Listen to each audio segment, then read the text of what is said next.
Hello, everyone. My name is Jared Altick, and I'm a chaplain with the police department. The Hey Chaplain podcast brings you stories and wisdom about life in law enforcement, giving support and encouragement to those who wear the badge. A conversation starter I sometimes use with officers is to ask about injuries that they've had.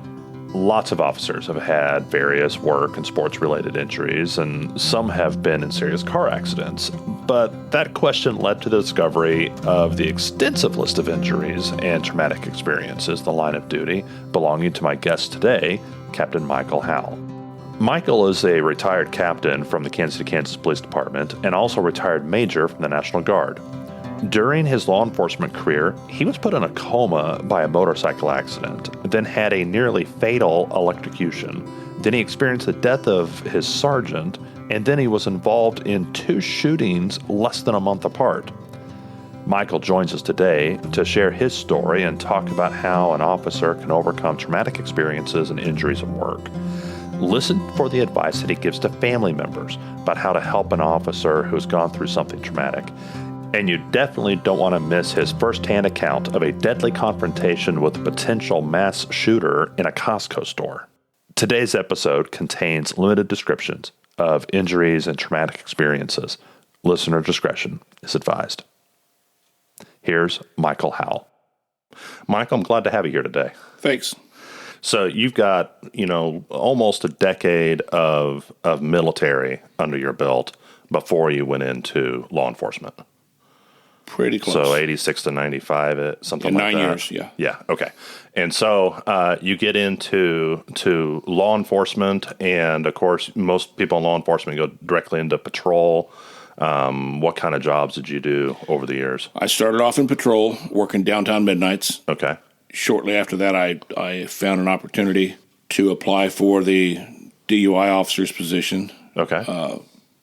And I jumped at that. I'd had an uncle that was left in a vegetative state for the majority of his life due to a drunk 18-year-old kid who hit him out in California. And I had seen that firsthand, so I wanted to make a difference. And so I worked the DUI van for about a year and a half, and then I found out, how rumors go. Hey, because this is a grant, we're doing away with this. It's going to go away. Right. And I'm like, I still want to work DUI enforcement, so I went to the motorcycle unit. Okay. And shortly after that is when everything changed. Yeah. Well, let's talk about those. You've had a couple serious injuries on duty. Mm-hmm. Tell me about each of those. Well, in 97, I was going through the motorcycle unit training as a motor officer, and that day we didn't really get to do any training because of some FOP business going on, but we were allowed to ride the bike in to work. Okay. Worked the shift in a car. The last call I had was a fatality accident up at 18th and K5 in the Fairfax district, and finished that, took the car back to the station, got on the bike, and headed home. Yeah.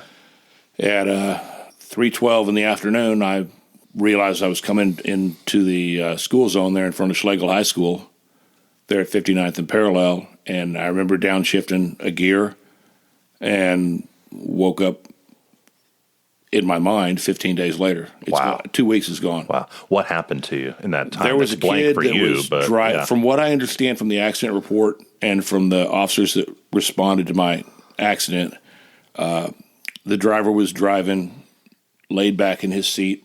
He was trying to follow the bumper of the car in front of him, turning into the lot, and I must have seen what happened because I broke the right brake lever, the front brake lever on the right side. That broke. I was trying to stop from all the physical indications of the damage to the bike. From the training that I'd gone through, I must have been trying to do some emergency braking, but all I remember is waking up in the hospital.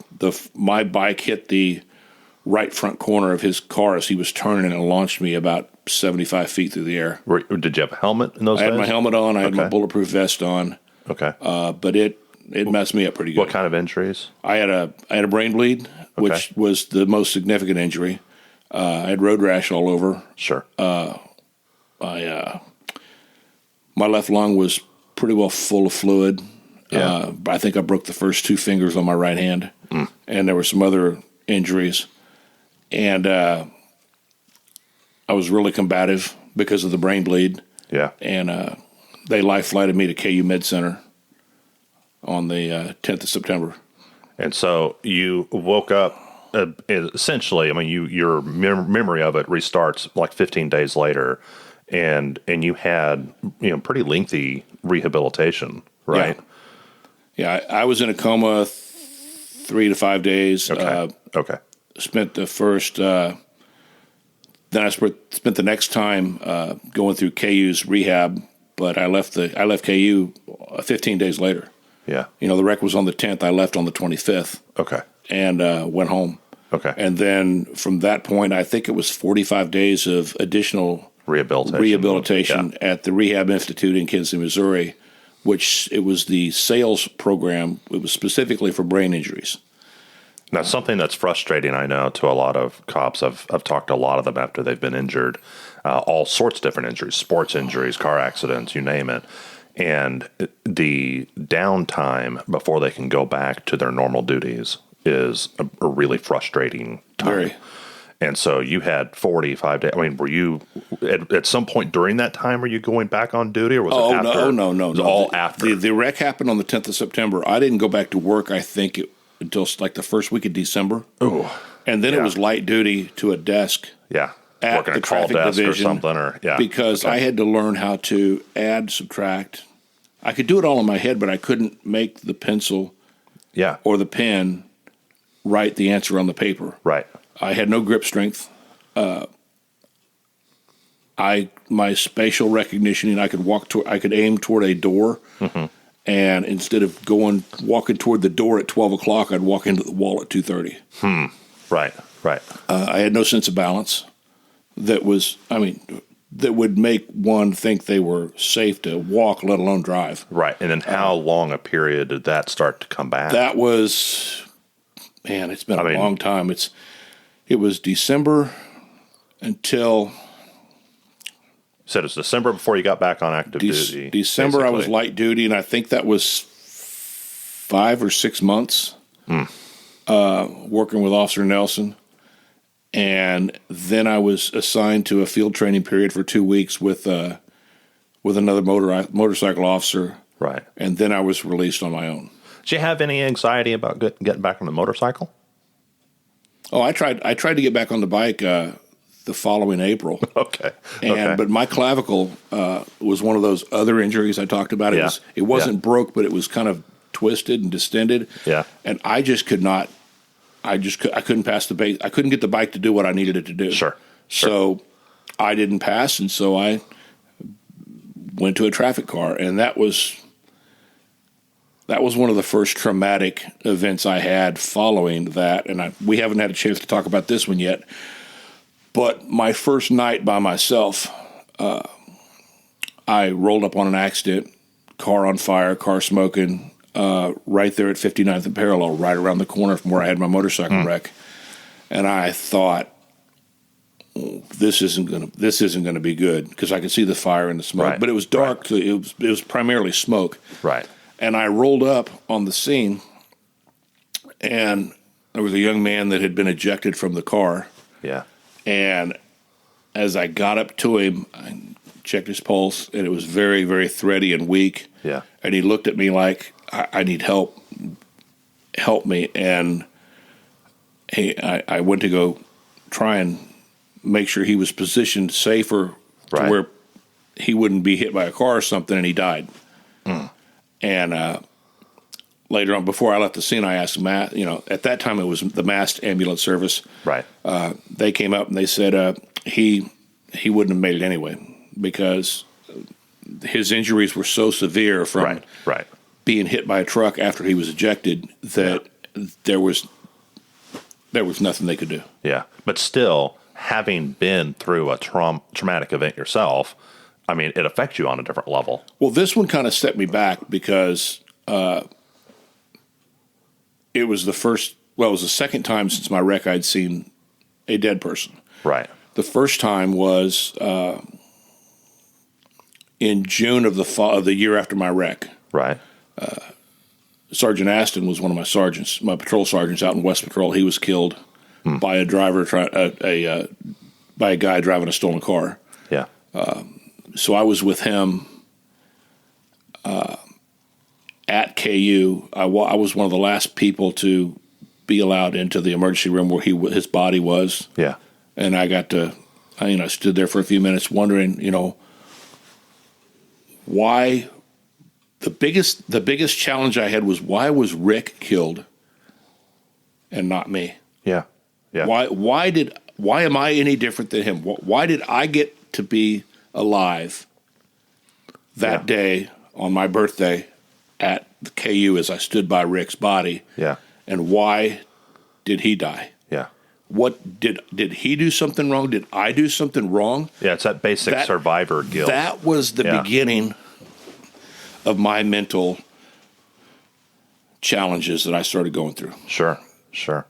Because as a Christian, I understand what happens after death. Yeah. There's no doubt. It's clearly laid out in the Bible. To be absent from the body is to be present with the Lord. Yes. It's a no-brainer. I mean, Paul was very clear with that. Yeah. But I guess what messed me up mentally the most was I had no memory of my accident, so I didn't know if I had done something right or wrong. Right. But what messed me up so much was, why was I allowed to live and my sergeant killed? Yeah. That took a long time for me to get over. Yeah. Simply because I understood, one, I wasn't in charge. God knows our days are numbered. But the apparent randomness that we experience with traumatic events, especially accidents, there doesn't seem to be any reason why this person walks away and that person doesn't. And that's hard for us to absorb as human beings. Exactly. And that's one of the reasons why a lot of my classmates, thought traffic was, and nobody wants to work traffic. Okay. Everybody wants that's anybody wants to be in patrol because that's where the action's at. But for me, again, based on what my uncle had gone through and what I had gone through, both as a accident victim from the motorcycle unit and then seeing this kid, I wanted to be a reconstructionist. I wanted to find, because I had challenges in high school with math, and I'll be honest with you. I mean, I struggled a lot. Yeah. But once I started the sheet metal trade and found out that there is an application for algebra other than the dictator standing up in the classroom, finding out what you can do with math in sheet metal work, and then realizing that you can discover reams of evidence from an accident scene if you understand mathematics. Yeah. And that lit a fire for me to reconstruct what happened in the accident. To try and learn and understand. I understand people who drive reckless, but what caused this vehicle to fail at this point to cause that damage to take that life? Yeah. So that's why I focused on trying to be the best accident investigator that I could. Right. And as part of that, we attended autopsies, which fascinated me. Sure. To think that God had created something that unique, as well as there's complexity to complex. it. I mean, it was kind of interesting and helpful for me in many ways, because when I attended the first autopsy, the victim, the deceased, had many of the same injuries that I had from my motorcycle wreck. So the forensic pathologist showed me, specifically the brain, this is what a brain bleed looks like. Yeah. This is where yours was. Ironically, this decedent had the same injury in the same location. So it was like, this is fascinating. Yeah. I went in the wrong career. Yeah. It is interesting. Now, you had another injury then sometime later that was a little different in nature, kind of unique, really. Can you tell me a little bit about that one? Well, let's see. The motorcycle wreck was in 97. Okay. Then the second one was an electrical engineer, or electrical shock. Yeah. That one bothered me in the sense that it would not let go. We had gone to find a reported missing person that the family had said that it was not normal for him to not be at breakfast every day with his mother. Right. He was addicted to meth, but I felt I needed to do all I could to help the brother find his missing brother. So I went out with this individual and a couple of my officers, and we went to go try and find this guy. At that time, you're a sergeant? Probably? Yes, I was a sergeant. Yeah. Okay. And we found him. And we found him as we were alerted to where the body was by one of the female neighbors in that area. And as I walked up the hill, I could see the body about 75 feet away. I knew that, now we had a natural death or an accidental death at least. As I walked toward the body, I could see a power line that was hanging down. Almost, in my mind, I see it as if you could almost reach up and touch it. Right. But come to find out, this individual that had been electrocuted and died was carrying a metal bicycle over his head, and he had walked in. The line was hanging that far down. He just walked right into the high-powered line, and it killed him instantly. Okay. So then he's there for a period of several days. Yes. You approach, but you don't touch the line. No. You just get within a certain proximity. I was about 75 feet away, and I stepped off the well-worn trail into a patch of grass, and I felt the electrical current enter my left leg, or what I thought was my left leg, but it just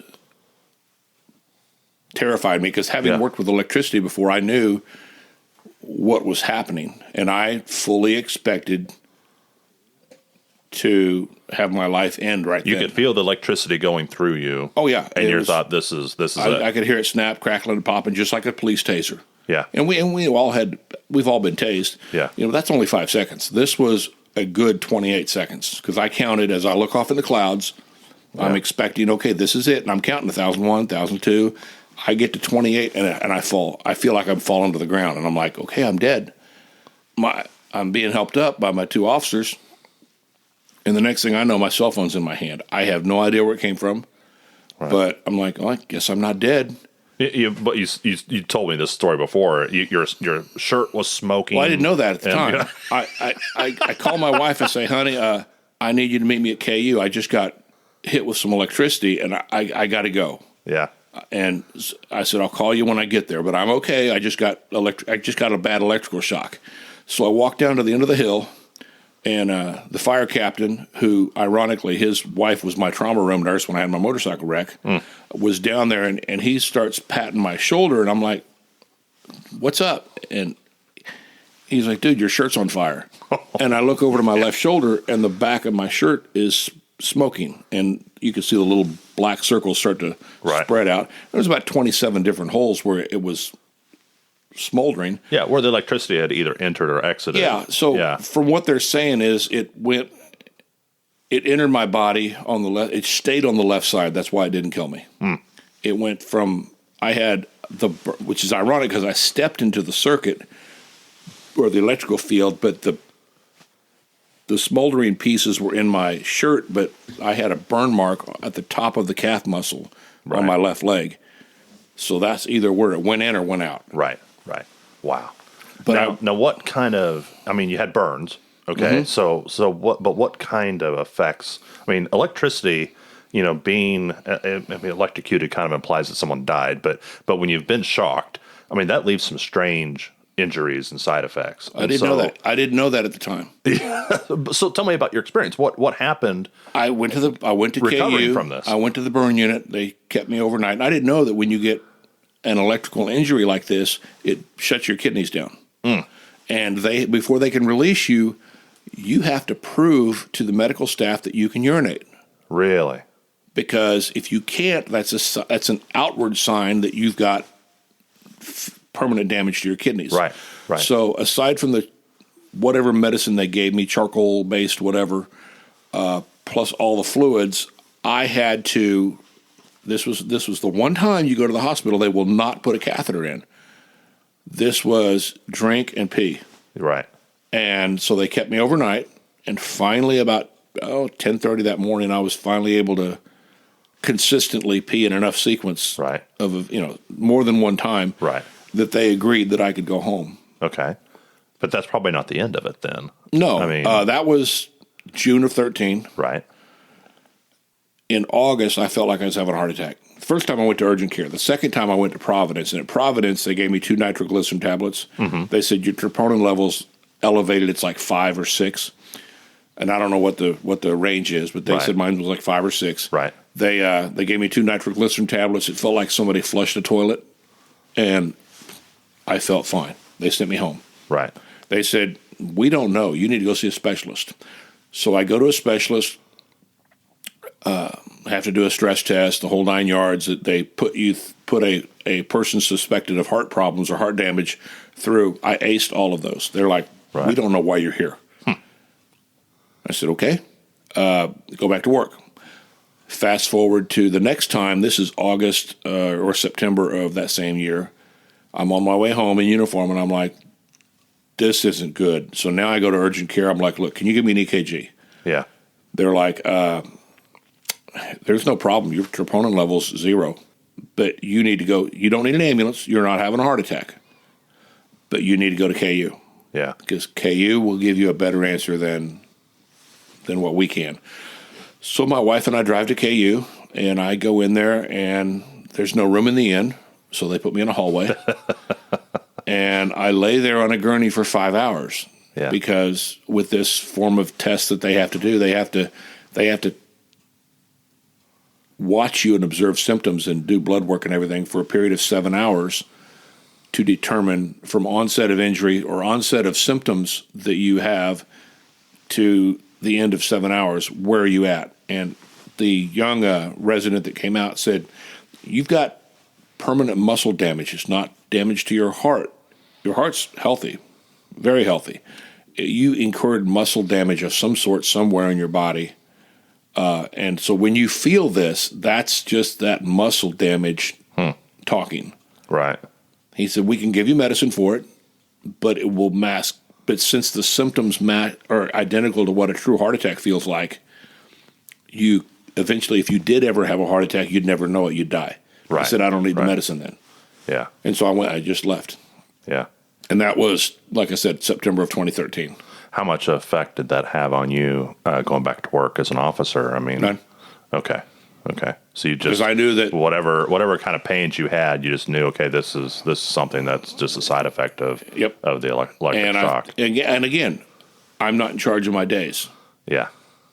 I knew God was. I knew there was there must have been a reason why I wasn't killed in the motorcycle wreck. Yeah.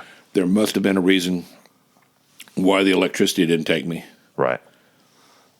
So now, what's that reason? I don't know. Yeah. Now, you have a couple pretty serious injuries there. Do you have any advice? Because I'm sure you've also seen other officers get hurt and had other officers you were in charge of that, got hurt and had to go through the whole process of getting back to duty and everything. Do you have any advice for their families? Like when an officer can't do what he wants, when he wants to be a police officer and he can't do that because he's laid up with a broken leg or whatever it may be, is there anything that could be done to kind of help the family life? What kind of advice would you give in that regard? One of the first recommendations I have, aside from having a strong church, is having and reading more than one time the book Emotional Survival for Law Enforcement. Okay. I think it's by Dr. Gilliard. Okay. Or the book I Love a Cop.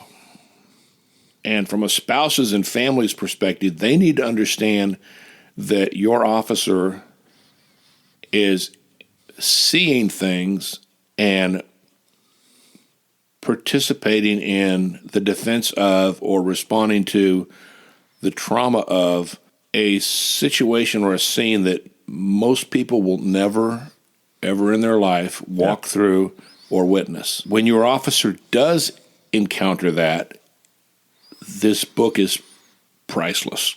Yeah. Because Dr. Gilliard talks about how to react, how to talk, how to respond to anything that your officer might or might not be feeling. Give them space. Thankfully, my wife we never had an issue with this, but there are times when I know I've read of it, I've heard of it from other officers. They go home and they are bombarded from the minute they walk in with, either a honey-do list or a complaint or let's go here, let's go to that. And that officer has just finished a 4-hour investigation of the death of a child or a traumatic accident where they've seen blood and gore that no one should ever experience. Yeah. And they just simply want to decompress, take that vest off, take that gun belt off, grab a shower, and just chill for 30 or 45 minutes. Yeah. Then once they get that opportunity to regroup both mentally and spiritually, then they're ready to take on the family or the wife, or the kids, whatever. Right. And depending on personality, it might even be beneficial at that point to do some productive, constructive kind of activities. Go to the gym. Go to the gym, go to the range. Good, healthy things to do. Work outside, do something. This is not the time to go home and pop a cold one. Yeah. That's the worst thing you can do. That's been something as a chaplain I'm deeply concerned about, that I see young officers that don't appear to have much in the way of coping mechanisms beyond cursing and drinking. And both of those maybe do a little bit of good, but they come with a lot of bad. And I really want to encourage them. Okay, let's find some good, constructive, healthy, positive things to do to deal with the trauma, deal with the stress. And I worry that maybe our society has kind of fallen down as far as preparing young men and women to go into a field where you're going to deal with life and death, and you're going to see suicides and car accident victims and things that are pretty upsetting, that maybe people were a little more resilient in generations past. And I don't know if everyone has that today. Some do, and they do a great job. They really weather it well. But I've definitely have witnessed some individuals that I felt like, man, I don't trust that they have a lot of that resiliency, and I want to help them find it, and I think their families are key to helping them in that area. The family is definitely, but more importantly, having a strong church and not only the church, but a personal relationship with God. Yeah. Is without that, you're basically treading water. Yeah. You're going to eventually reach a point, a culminating point in your life where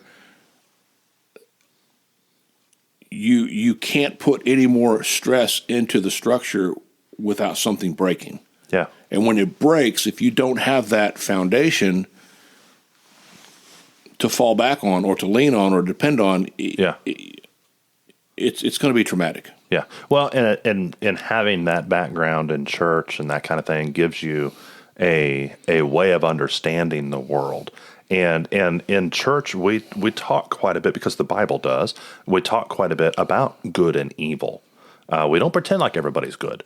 No, there's evil inside all of our hearts, and there is legitimate wickedness in this world. We're born that way. Yeah, and we understand that is something that's out there, and I feel like our society kind of says, "Oh, everybody's good, and people are just misunderstood, or they just need to be educated." They have blinders on.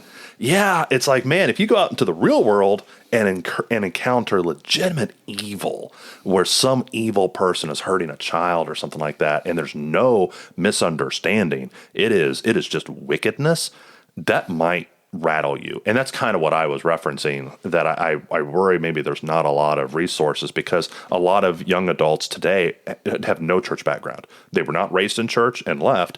They never were there in the first place. And so I really feel like that was a component that was baked into the cake in our society a generation or two ago that's absent now. And that leads to more PTSD, more difficulty, less resiliency, etc. Yeah.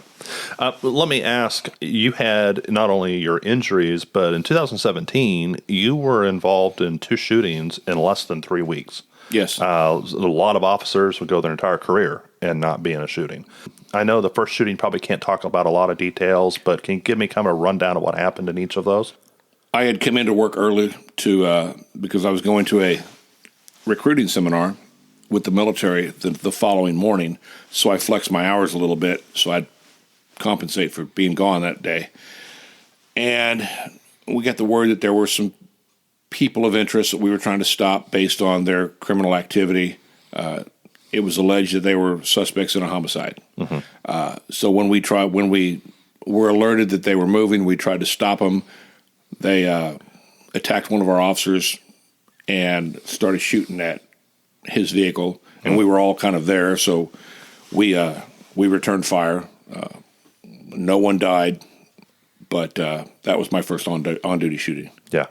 Boy, and I've talked to several officers, been in that kind of situation where it goes from nothing to everything, 0 to 100 in just real quick, and then it's over. It goes right back to zero, and whether someone's injured or killed, the fact that bullets were flying, and they find, go back, and we had an officer here this last year that got out of his vehicle and was shot at, and the bullet went through the windshield and hit the headrest where he had been.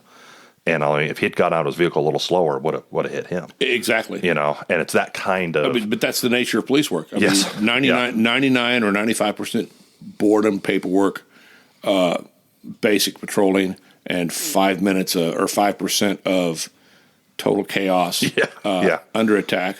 But with this shooting, I never was anxious. I felt at peace. I felt like this is police work. This is what I'm here for. Right. Do your job. And it's the right thing. It was just like we had been all the training we had gone through up to that point. It was like you've rehearsed, and now it's here, and it's like, okay, this is just like they told us in training. Right. This is exactly how it was going to be. Right. So it was no surprise. Right.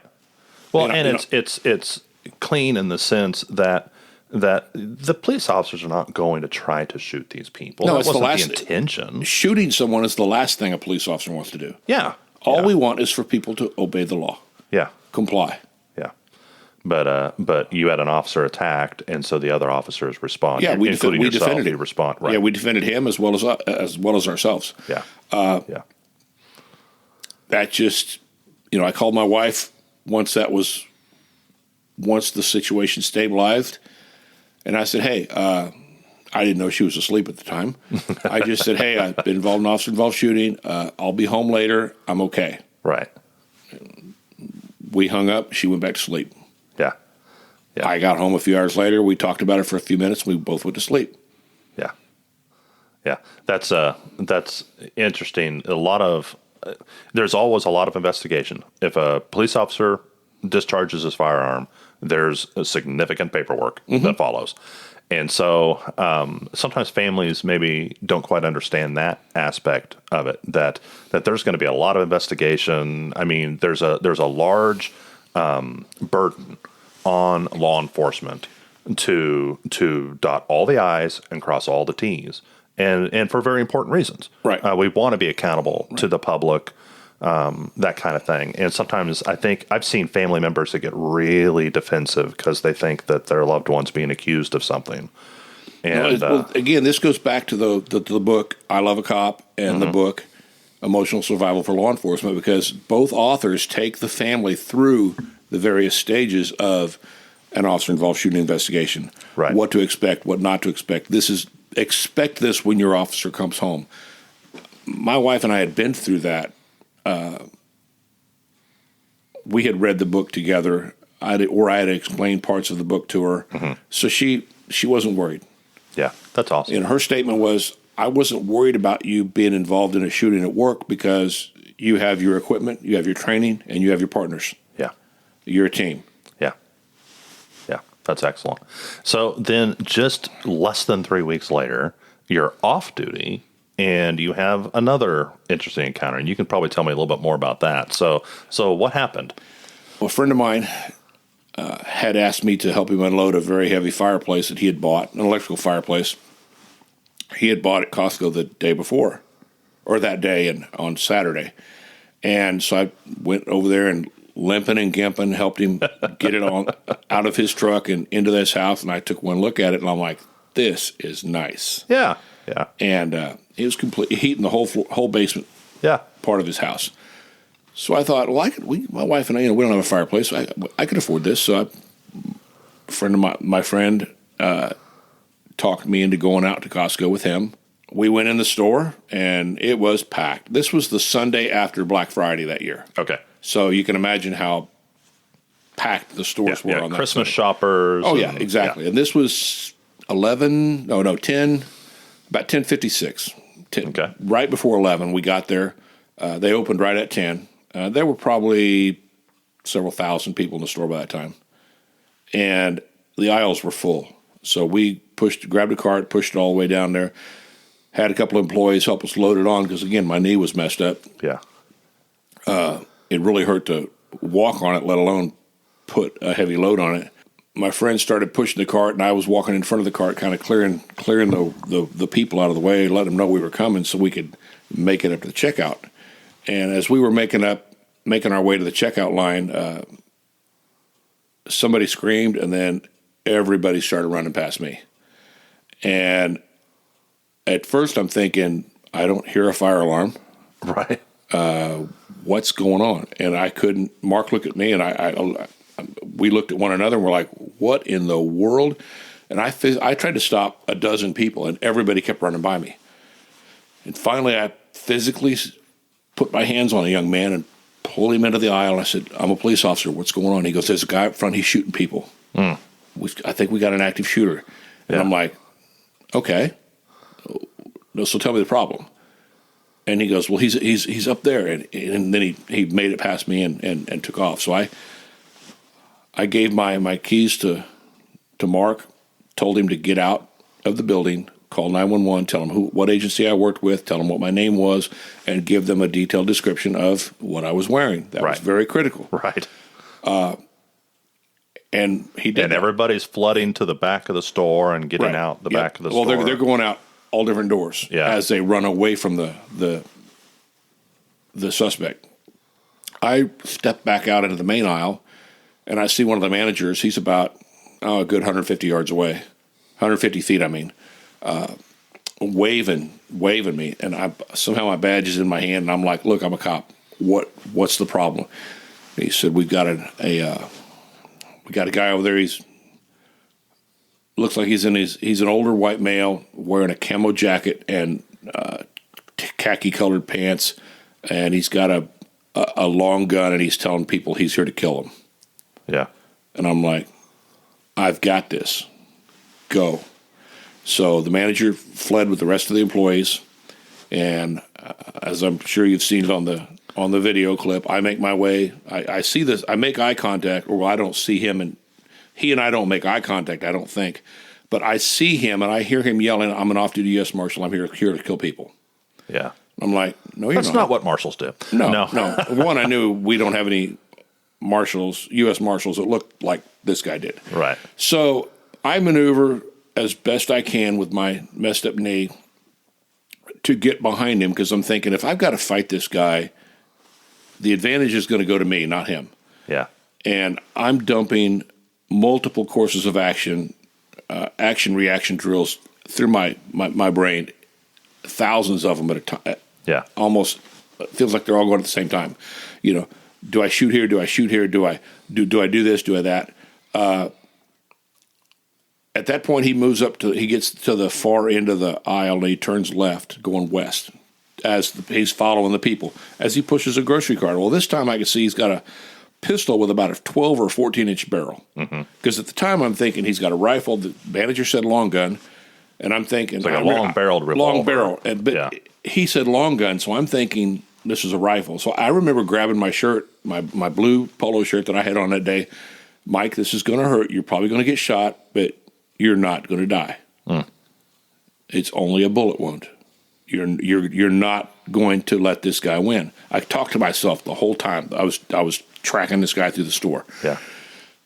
He turns left and starts about halfway across the store, and he says, I'm an off-duty U.S. Marshal, and I'm here to kill you. So at that point, I think I'm made. But he still keeps going. So I get around behind him. We go back toward the aisle, back by aisle 321. He's still chasing people. They're running, kids, older folks, younger folks. They're just trying to get out the doors as fast as they can.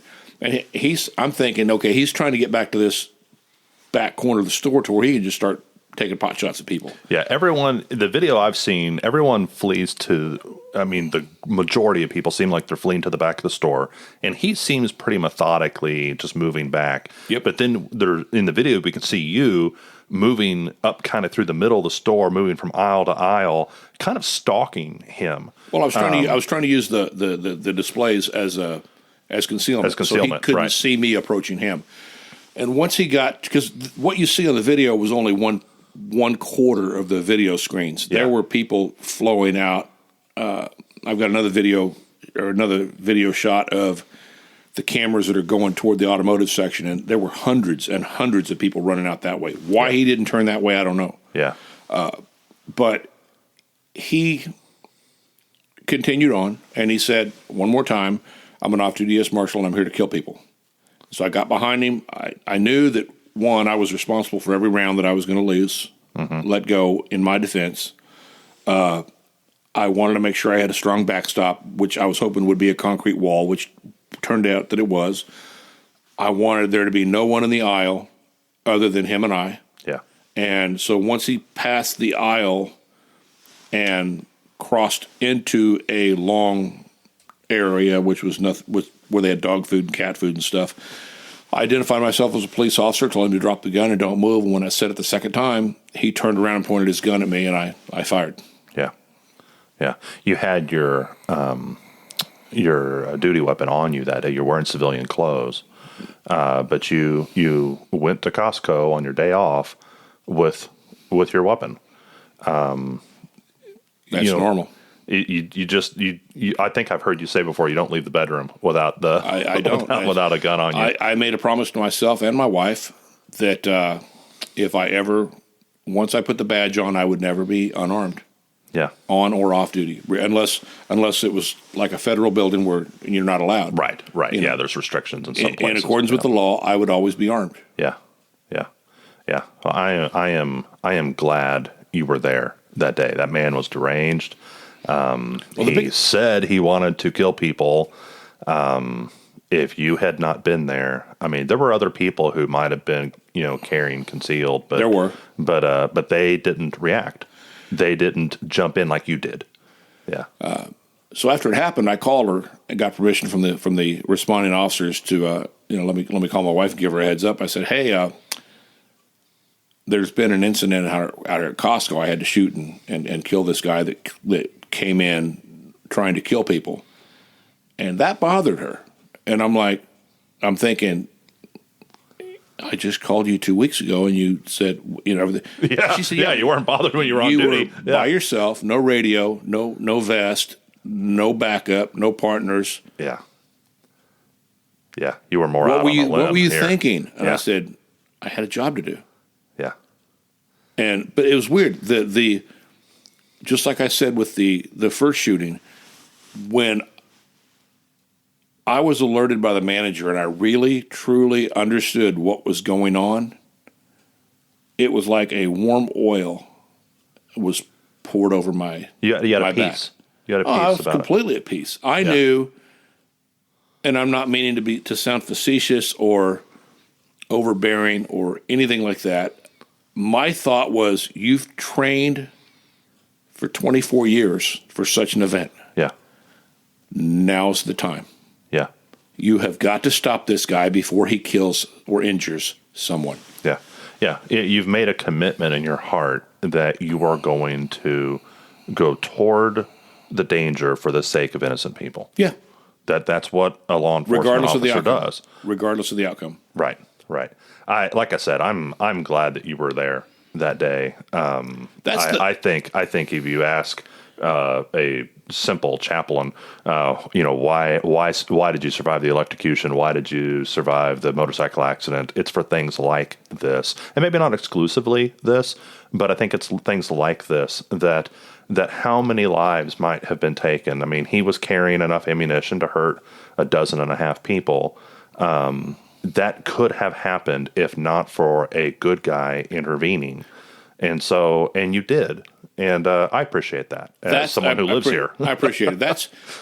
I've met hundreds of people that either were there or their children were there, their children work there. In fact, my knee was messed up because my meniscus was torn, and when I had to go have it repaired with a round of surgery, one of my nurses happened to be there that day. Yeah. And she broke down before they put me under the anesthetic. And I was talking to one nurse and telling her, this is where I was. They're like, hang on a second. And they brought her in there, and she was just bawling. Yeah. And I never would have met her without that. But, talking about how officers respond to events like this, the biggest problem I have, or let me back up. The only problem I have with what happened that day is there are times when I'm either going through my day or I'm laying there relaxing in bed, getting ready to go to sleep, and the question, I know it's the devil. I know it's the devil. Well, what would have happened if you wouldn't have been there? Yeah. And I can't answer that because I don't know. Right. But my response to him, other than I know who wins, is I was put there for a reason. Yeah. Yeah. I'm not a hero. I'm not claiming to be one. Maybe the reason why I wasn't killed in my motorcycle wreck, maybe the reason why I wasn't killed in that electrical injury, maybe the reason why I was not killed in any of my deployments with the military was the fact that God wanted me there at 10:58 in Costco that day. Yeah. Yeah. I won't know that answer until I absolutely ask him that question. I really appreciate Michael sharing his experiences with us. I think it sets a really good example for other officers to hear someone talk about processing and overcoming things like a debilitating injury or the loss of another officer. It's not easy to talk about anything that might be labeled as fear or weakness, but if you're going to have any power over those things, you have to start talking about them. Captain Howell recommends 2 books to understand the trauma that an officer is exposed to on a regular basis. The first is called I Love a Cop by Ellen Kirschman, and the second is called Emotional Survival for Law Enforcement by Kevin Gilmartin. If you liked what you heard here, please share this episode with a cop or someone who loves a cop. You can also hear a longer version of this interview where Michael talks more about his Christian faith on the Hey Chaplain YouTube page. On the next episode of the Hey Chaplain podcast. When you report for work and you know you're hated for the uniform you wear and for the job you do, and that's the only reason you're hated, they don't know you, nobody knows you, but you're still hated because of the job you do. That weighs really heavy. We all deal with rejection, but when it's part of your job day after day after day and getting put down and getting called everything in the book, and those negatives just beat on your spirit, they beat on your mind, they weigh you down and they wear you down. The views expressed here are the personal views of the host and our guests and do not necessarily represent the views of any law enforcement agency or its components. Thank you for listening today, and as always, pray for peace in our city.